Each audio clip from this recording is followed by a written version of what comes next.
Parashat Chukat takes us right into the midst of the Paraduma. Someone's come in contact with a dead person, been in an enclosed space with someone that's died, and now they are spiritually impure and how they can fix themselves. What's fascinating, when the rabbis read the verse, Adam ki yamut ba'ohel, person who dies in a confined space, and it goes on to describe that impurity spreads out from that dead body into whatever's going to be contained underneath that tent. The rabbis read it differently. They read it as, if you really want to build a connection to Torah, you've got to be prepared lamut ba'ohel. You've got to be prepared to slog it out, to knock yourself out, to kill yourself. Not literally, but to work jolly hard in order to succeed in Torah study. And the question is obviously why? Why Torah study as opposed to all of them? Why isn't it someone who wants to daven has to be prepared to daven their heart out, has to be prepared to give tzedakah in a way that is particularly praiseworthy? What's so unique about Torah study?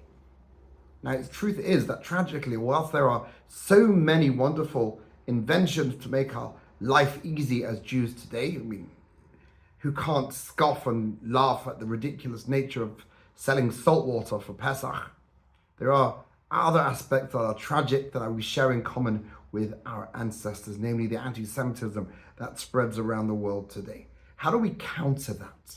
We've got a life of luxury on the one hand, and it has an impact on how we experience our religion. We want an easy, luxurious religion as well, where it's not too hard and not too demanding, because the world in which we live is that way. On the other hand, we're brought down to earth quite rapidly by having to battle with the very same things our ancestors battled with.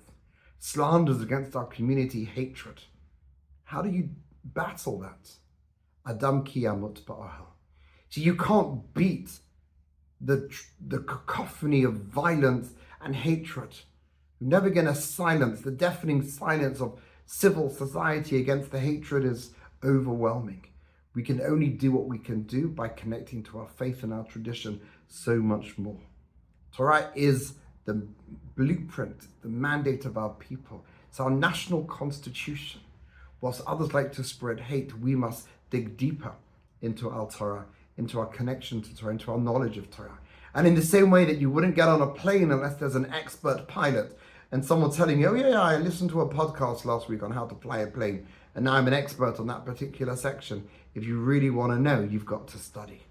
So Adam ki yamut ba'ohel could be, on the one hand, just for rare individuals who will be the experts in society, but I want to ask, maybe we can all accept on this Shabbat the need to deepen our connection to Torah, to deepen our connection with our source, while others outside of our community are ripping away the source of everything that's Jewish and the validity of our people to exist, to have a homeland.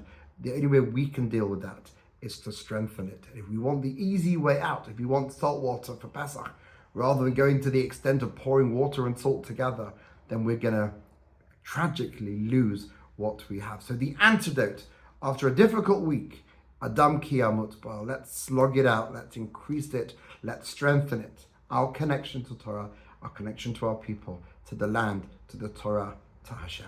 Shabbat Shalom.